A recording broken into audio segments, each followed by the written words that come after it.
I'm Richard Denman. I'm from the UK. I'm a consultant in sustainable tourism. I've been a consultant in this field for more than 25 years. I've been a member of the evaluation committee of the European Charter for Sustainable Tourism in Protected Areas for a long time. I was involved at the beginning of the formation of this charter.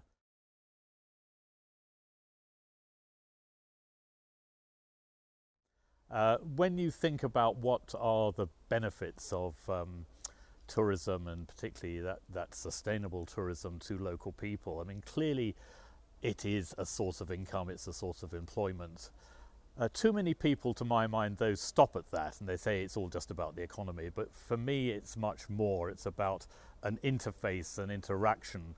I live in a small rural area in England on the border with Wales. We benefit by seeing lots of people from different parts of our country, different parts of Europe, different parts of the world coming to visit us. It enriches our lives to have this kind of interface, and I think that's the same in many places across Europe, across the world. So it's a social interaction, and also it's a support for what's special about places.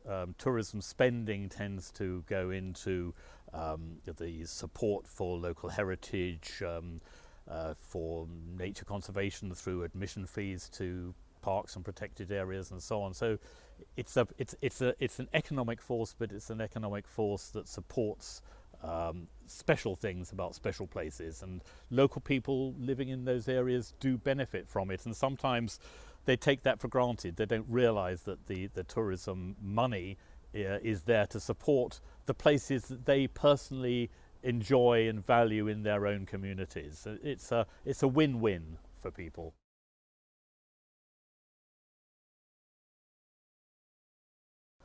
I think some people are and some people aren't. I mean, if you take a typical rural area, and we've done this ourselves, we've asked local people, you know, how much are you involved with tourism? It's surprising, actually, how many people do know, because maybe they have a family member who's serving in a bar or is involved with some sort of tour operating or tourism business or whatever. And so in a lot of rural areas you do find these kinds of connections, but there are some people who have no direct involvement with tourism, and for them it's maybe a little bit less clear.